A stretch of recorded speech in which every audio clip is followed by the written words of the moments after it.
So mga tol, alam na nga po ng karamihan na muli na naman nagwagi ang anak ni Manny Pacquiao na si Emma Bacosa sa laban nito kahapon sa Okada, Manila.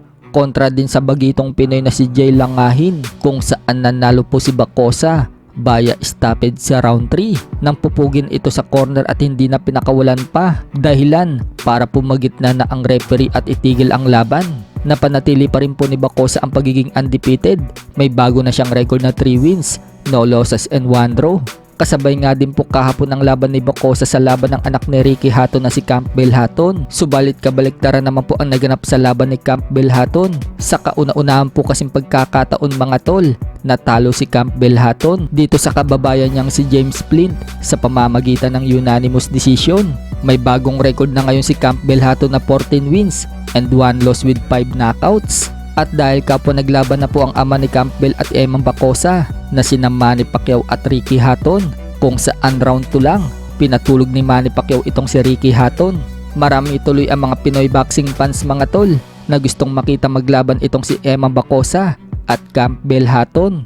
Hindi daw kasi nagkakalayo ang timbang ng dalawa, kaya pwede daw silang maglaban. So para naman po sa atin mga tol, medyo malabo pa po mangyari yan dahil lumalaban sa 10 rounder itong si Campbell Hatton habang si Emma Bacosa sa 4 rounder palang lumalaban. Kailangan din muna ni Emma Bacosa na kumuha ng maraming experience bago isabak sa mga veterano. Pero kakaiba nga din po ang lakas na itong si Bacosa mga tol. Parang tatay niya din na masipag sumuntok. Ganyan na ganyan kasi ang galawan ni Manny Pacquiao noong nag-uumpisa pa lang ito sa blow by blow. Sa kabilang banda naman mga tol, sa naganap naman po na main event sa card ng laban ni Campbell Hatton sa pagitan ni former 3-time world challenger na si Jose Cepeda versus British Dalton Smith.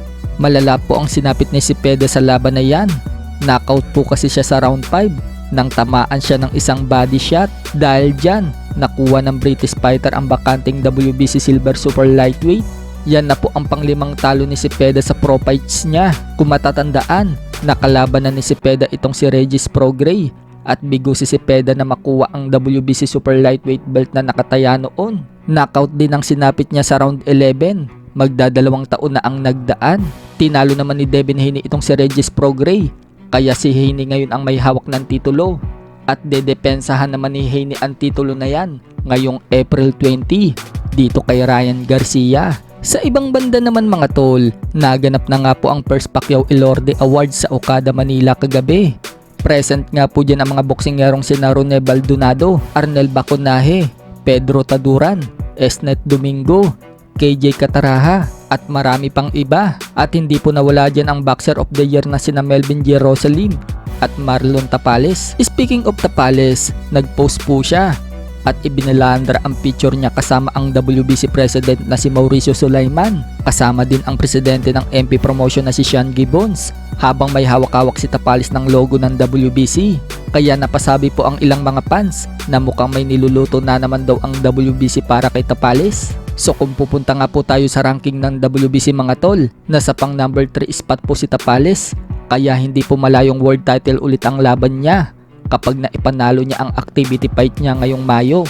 Pero sa post ni Tapales mga tol, marami pa rin po ang mga bashers ang nagsulputan at ipinapaalala kay Tapales ang nangyari sa kanya noong nakaraang taon sa Japan kontra kay Naoya Inoue. So ganun talaga mga tol, may nananalo at natatalo. Makakabawi naman yan si Tapales at mapapalaban muli sa world title at baka maging 2-time world champion pa siya sa Super Bantam.